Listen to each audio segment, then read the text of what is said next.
warahmatullahi wabarakatuh.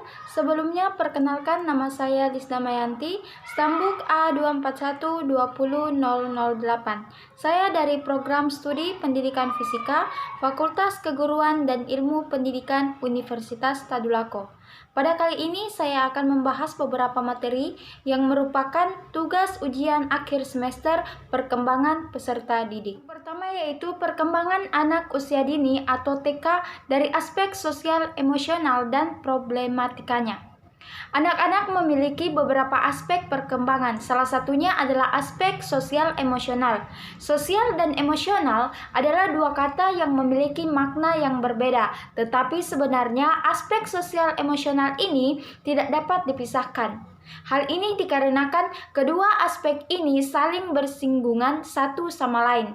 Perkembangan sosial emosional ini bertujuan agar anak memiliki kepercayaan diri, kemampuan bersosialisasi, dan kemampuan mengendalikan emosi.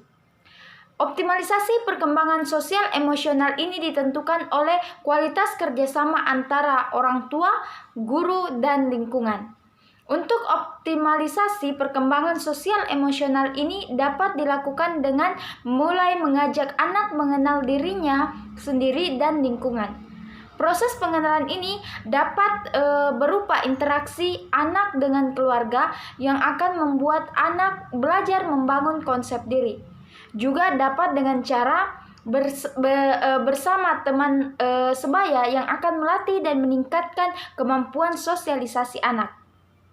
Kemudian, orang tua maupun guru dapat mengembangkan aspek ini melalui beberapa keteladanan seperti beribadah, saling berinteraksi dengan orang lain, bekerja sama, berpakaian, cara belajar, gaya hidup, dan lain sebagainya.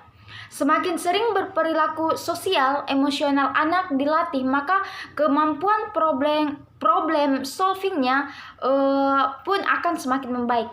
Nah, maka dari itu, orang tua maupun guru harus sesering mungkin mengajak anak bermain permainan yang dapat melatih kemampuan sosial emosional anak tersebut.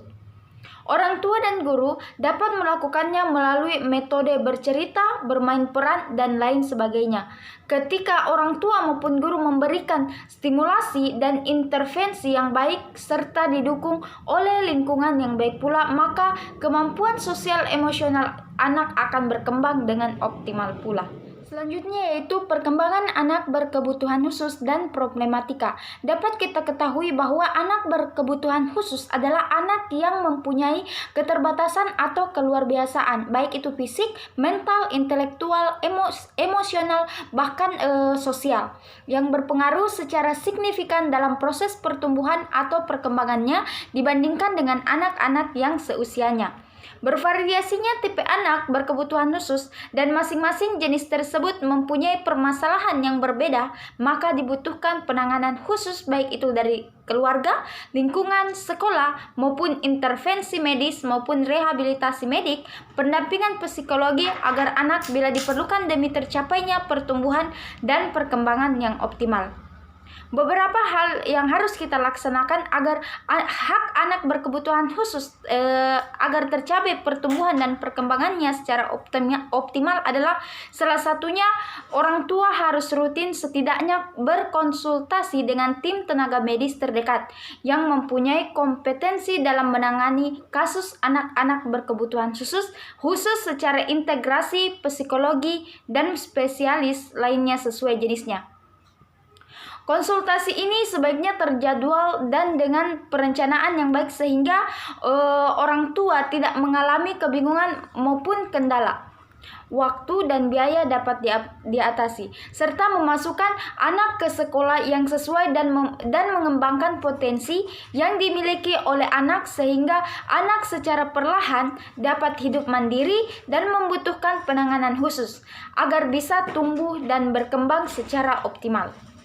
Tidak hanya medis, justru mulai dari cara pandang masyarakat, orang tua, keluarga, dan lingkunganlah yang dapat mendukung tumbuh kembang anak secara optimal.